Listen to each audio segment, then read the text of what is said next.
Good afternoon students. अब next chapter हम start करते हैं। अब थर्ड चैप्टर जो है ना आपका laws of motion, unit third हम शुरू कर रहे हैं। पहले सेकंड यूनिट को हम छोड़ रहे हैं अभी, ठीक है। ये थोड़ा इजी पड़ेगा इसलिए थोड़ा हम ये स्टार्ट कर रहे हैं। बाकी सेकंड चैप्टर जो है उसमें डायग्राम्स है, तो इसमें बोर्ड पर आपको पता ही कितना आपको प्रॉब्लम फेस करनी पड़ रही है, इसलिए थोड़ा हम इजी यूनिट लेके चल रहे हैं। थोड़ा उस यूनिट को थोड़ा बाद में करेंगे। सेकंड चैप्टर जो है काइनेटिक्स आपका, उसको हम सेकंड चैप्टर जो है आपका जो है उसको हम थोड़ा बाद में करेंगे, ठीक है। थर्ड चैप्टर हम शुरू कर रहे हैं, वो आपका है लॉज ऑफ मोशन। तो इजी हम क्यों कह रहे हैं इसको, क्योंकि आपने इसको थोड़ा 9th क्लास में इसके बारे में आपको पढ़ा होगा। आपने 9th क्लास में पढ़ा होगा ना न्यूटन्स के लॉ। न्यूटन्स के जब कोई ऑब्जेक्ट आपका मोशन के अंदर है तो उसने न्यूटन से लॉ दिए थे, there are 3 laws of motion. उसी चैप्टर में हम पढ़ेंगे। थर्ड ए चैप्टर हम इसमें पढ़ते हैं न्यूटन्स लॉ ऑफ मोशन। सबसे पहले इसके अंदर आता है फोर्स के बारे में। फोर्स होता क्या है? Force is an external effort. Force is an external effort in the form of push और पुल which produces or tries to produce motion in a body at rest, or stops or tries to stop a moving body, changes or tries to changes the direction of motion of a body. Simply बात ये भी, force is an external effort in the form of push or pull। जब कोई object है उसको हम push कर रहे हैं, उसको पुल कर रहे हैं हम, तो एक फोर्स होगा। फोर्स के द्वारा किसी बॉडी की हम, कोई मूविंग बॉडी है मान लो, उसको हम स्टॉप कर सकते हैं या रोकने की उसकी कोशिश हम कर सकते हैं, तो वो फोर्स ही होगा। एक फोर्स के द्वारा एक कोई बॉडी आपकी मूव कर रही है अलॉन्ग स्ट्रेट लाइन, उसके डायरेक्शन को भी हम चेंज कर सकते हैं। जैसे कोई मान लो बस है आपकी मूव कर रही है, उसको हैंडल को जैसे हम घुमा रहे हैं उसका, तो उस डायरेक्शन क्या होगी, बदल जाएगी। इसका मतलब फोर्स ही एक आपका है। एक बॉडी आपकी मोशन के अंदर है, उसको हम स्टॉप भी कर सकते हैं या स्टॉप करने की कोशिश हम उसको कर सकते हैं। तो फोर्स जो है is an external effort in the form of the push और पुल विच प्रोड्यूसेस और tries to produce motion in body at rest. मतलब तो बॉडी आपकी मोशन के अंदर उसको हम रेस्ट में लाने की कोशिश कर सकते हैं। और स्टॉप और tries to stop moving body, एक बॉडी को पॉज कर हम रोक सकते हैं, रोकने की कोशिश हम कर सकते हैं। और चेंजेस और tries to changes the direction of motion of body, किसी बॉडी की डायरेक्शन को भी हम फोर्स के द्वारा चेंज कर सकते हैं या उसको हम ट्राई कर सकते हैं, ठीक है। ये एक सिंपल चीज आपको मैंने बताई। इसके बाद में आता है Galileo law of inertia. Galileo law of inertia, Galileo law of inertia.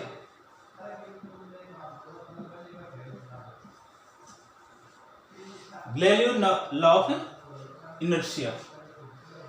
Galileo scientist था, उन्होंने एक स्टडी किया एक इंक्लाइंड प्लेन से। जब बॉडी आपकी, हम बॉडी को हम डालते हैं इंक्लाइंड प्लेन के ऊपर, तो बॉडी कुछ केसेस में एक्सलेट करेगी, कुछ केसेस के अंदर क्या करेगी, रिटार्डेशन उसके अंदर होगी। दिस इज फॉर दैट, ये इस प्रकार का एक इंक्लाइंड प्लेन आपको दिया हुआ है। इंक्लाइंड प्लेन का मतलब क्या होता है, is a plane when the body is placed, the body just begin to slide down। जैसे ये एक आपका inclined plane है, ओ एक आपका inclined plane है, यहाँ एक बॉडी को हम मान लो रिलीज कर रहे हैं रेस्ट से, तो बॉडी इस प्रकार से क्या होगी आपकी, एक्सलेट होगी। बॉडी इस केस में क्या होगी आपकी, एक्सलेट होगी। जब body down to inclined plane आपकी आती है, और यदि इंक्लाइंड प्लेन ऊपर जा रही है जैसे इस प्रकार से, मान लो ये आपका एक इंक्लाइंड प्लेन है, यहां से बॉडी जो है इस केस में क्या होगी, डीएक्सलरेट होगी। Objects moving up smooth incline plane retardation, retardation इस केस में हो रहा है, और इस केस में क्या होगा आपका एक्सलेट होगी। और यदि वो ऑब्जेक्ट जो है एक फ्रैक्शनलेस हॉरिजॉन्टल प्लेन आपको दिया हुआ है, फ्रैक्शनलेस हॉरिजॉन्टल प्लेन यदि आपको दिया हुआ है, तो ऑब्जेक्ट एक कांस्टेंट वेलोसिटी से क्या करेगा, मूव करेगा, न उसमें एक्सेलरेशन होगा न उसमें क्या होगा, रिटार्डेशन होगा। ये आपका इस केस में आपको दिया हुआ है एक फ्रैक्शनलेस हॉरिजॉन्टल प्लेन। इस केस में बॉडी न एक्सेलरेट, एक कांस्टेंट वेलोसिटी से बॉडी क्या करेगी, इस केस से बॉडी जो है एक कांस्टेंट वेलोसिटी से मूव करेगी, कांस्टेंट वेलोसिटी से बॉडी क्या करेगी, मूव करेगी। इस केस में आप रिटार्डेशन होगा, इस केस में रिटार्डेशन, और इस केस में क्या होगा आपका एक्सेलरेशन, बॉडी एक्सेलरेट होगी।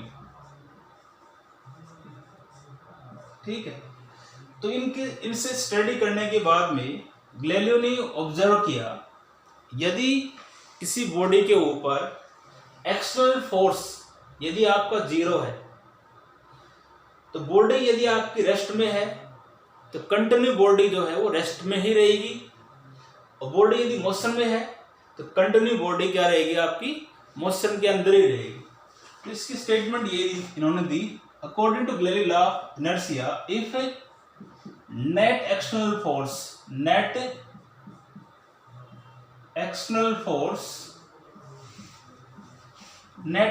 फोर्स इज 0, यदि बॉडी के ऊपर एक्सटर्नल फोर्स कितना आपका 0 है, a body at rest continue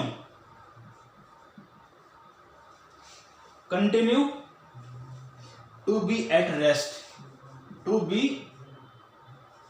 at rest and motion and in uniform motion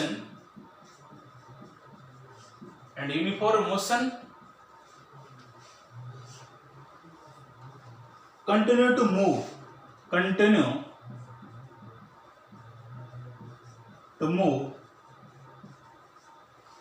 along a straight line,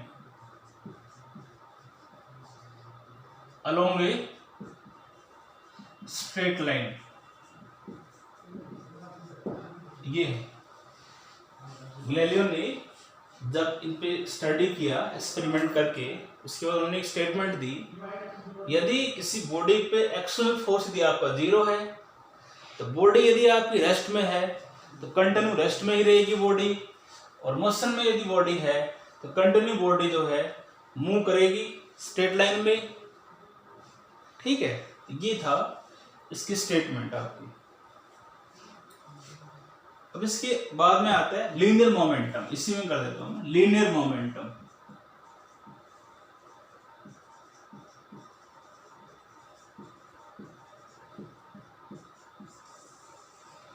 linear momentum जो होता है उसको रिप्रेजेंट जो है हम P से करते हैं, P से करेंगे represent.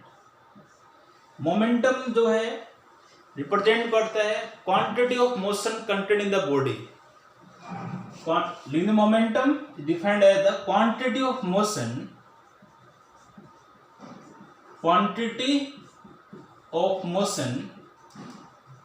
contained in the body,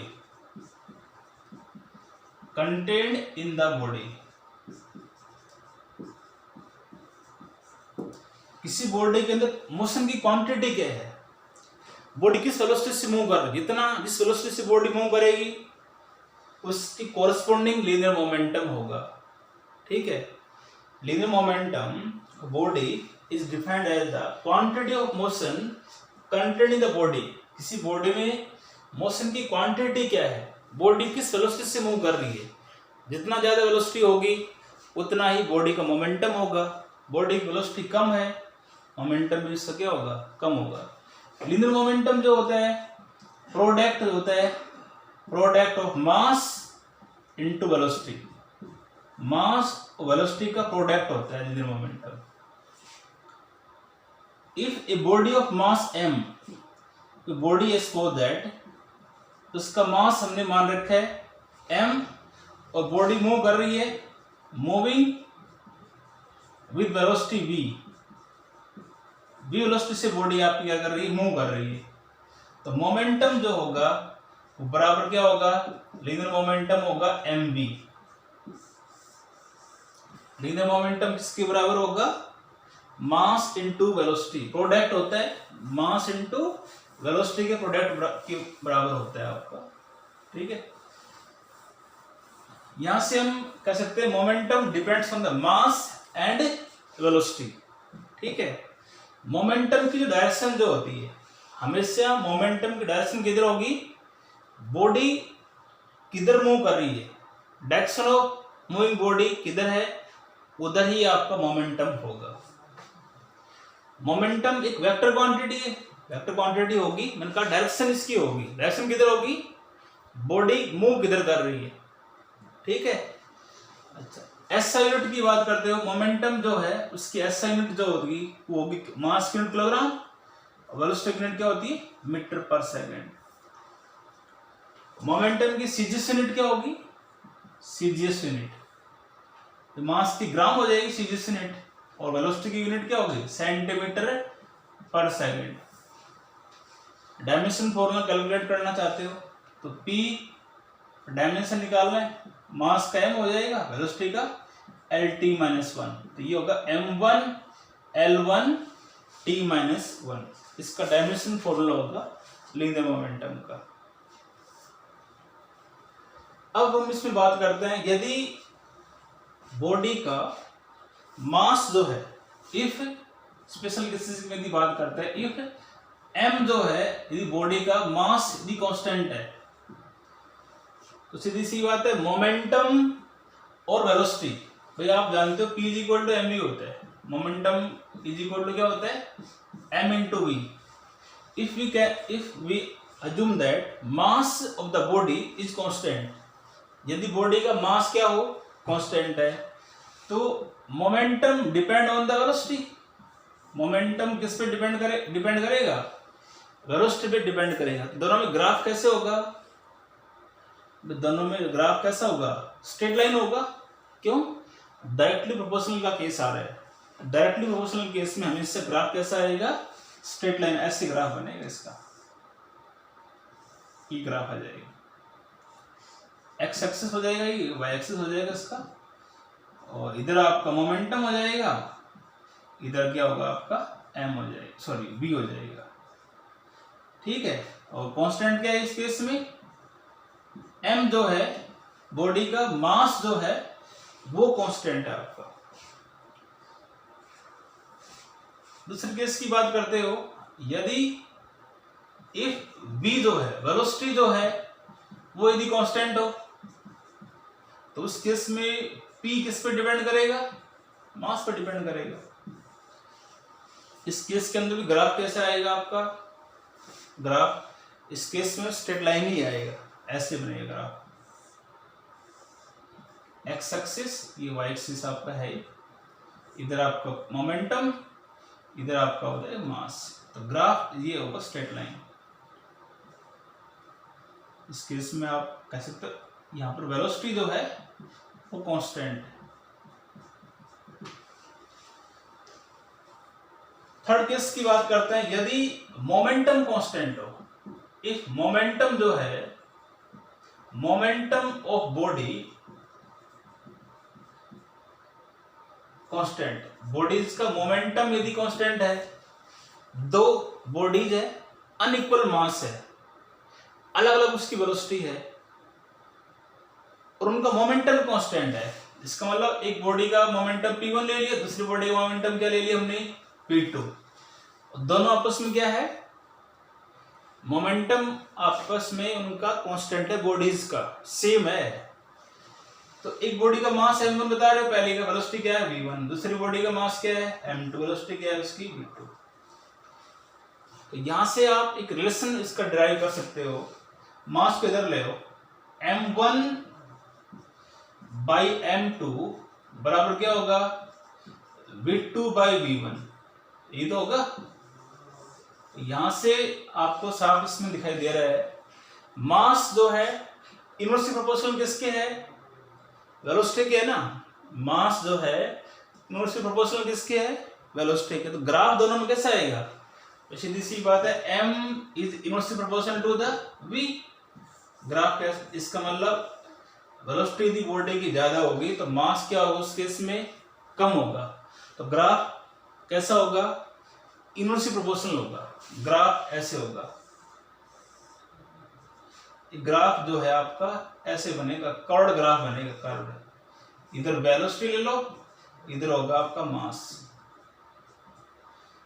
साफ इसमें रिप्रेजेंट हो रहा है, जितना बॉडी का मास बढ़ेगा वेलोसिटी धीरे धीरे क्या होगी, कम। इस पॉइंट पे देखोगे आप, इस पॉइंट के ऊपर आपकी वेलोसिटी क्या है, वेलोसिटी मैक्सिमम है, मास क्या है इस केस में कम।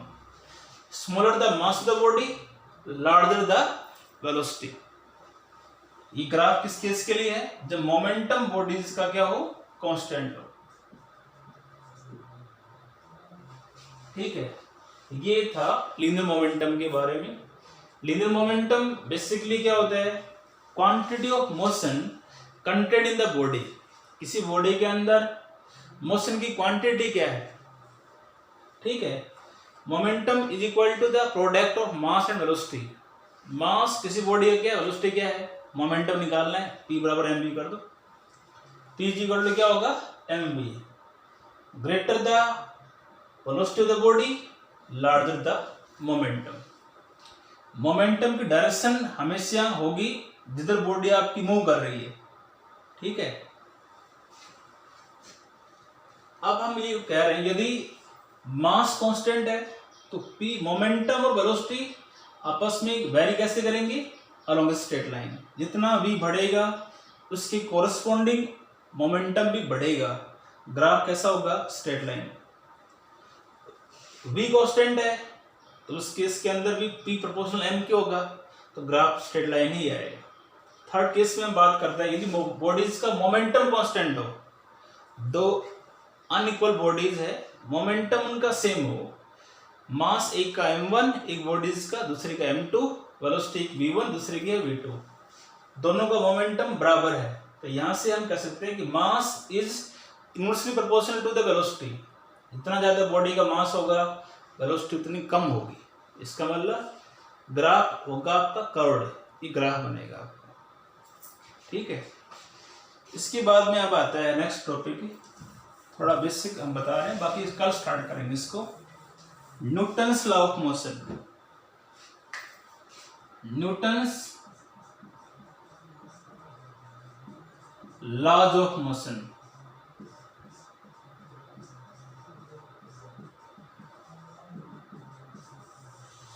Newton give the 3 law of motion.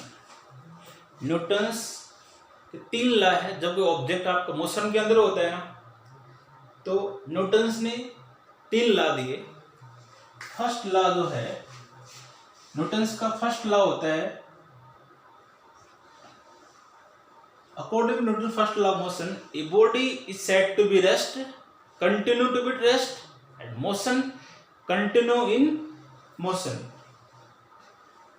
ठीक है भाई, यदि किसी बॉडी के ऊपर एक्सटर्नल फोर्स यदि आपका 0 है तो बॉडी यदि आपकी रेस्ट के अंदर है तो बॉडी कंटिन्यू रेस्ट के अंदर ही रहेगी, और यदि बॉडी आपकी मोशन के अंदर है तो बॉडी कंटिन्यू किसके अंदर रहेगी, आपकी मोशन के अंदर ही रहेगी। सीधी सी बात यही है। फर्स्ट लॉ में न्यूटन ने बताया था यदि बॉडी आपकी रेस्ट में है तो कंटिन्यू बॉडी रेस्ट में ही रहेगी, और बॉडी यदि आपकी मोशन के अंदर है कंटिन्यू मोशन में रहेगी। एक्सटर्नल फोर्स जो है वो क्या होना चाहिए, आपका 0। बॉडी में फोर्स अप्लाई हम नहीं करेंगे। ठीक है। न्यूटन का सेकंड लॉ क्या होता है, सेकंड लॉ में बताया न्यूटन ने rate of change of momentum. Rate of change of linear momentum is, दूसरा लॉ न्यूटन का है dp by dt is proportional to the external force. ये स्टेटमेंट दी थी। किसी भी बॉडी का जो आपका मोमेंटम जो चेंज हो रहा है टाइम के साथ, वो डिपेंड किस पे करेगा, एक्शनल फोर्स के बराबर। कितना फोर्स अप्लाई किया बॉडी के ऊपर, उतना ही उस बॉडी का टाइम के साथ मोमेंटम चेंज होगा, और जो मोमेंटम चेंज होगा उसकी डायरेक्शन हमेशा किधर होगी, जिधर बॉडी आपकी मूव कर रही है। According to Newton second law of motion, the rate of change of linear momentum is proportional to the external force applied, and this change of momentum is directed along the applied force. And Newton's third law of motion होता है, to every action there is always equal and opposite reaction. जो भी हम action करेंगे उसके oppositely हमेशा क्या होता है, रिएक्शन होता है। Action and reaction are the two forces acting on two different bodies and acting in different directions. भी कोई बॉडी है, जितना उस बॉडी पे एक्शन करेंगे दूसरी बॉडी उतना ही फोर्स फर्स्ट बॉडी पे एक्ट करेगी। दोनों अपोजिट डायरेक्शन के अंदर एक्ट होते हैं। To every action there is always equal and opposite reactions. कल इनको हम एक्सप्लेन करेंगे। न्यूटन्स लॉ ऑफ मोशन जो है ना, इनको आपको यहाँ तक ही इशू करना है।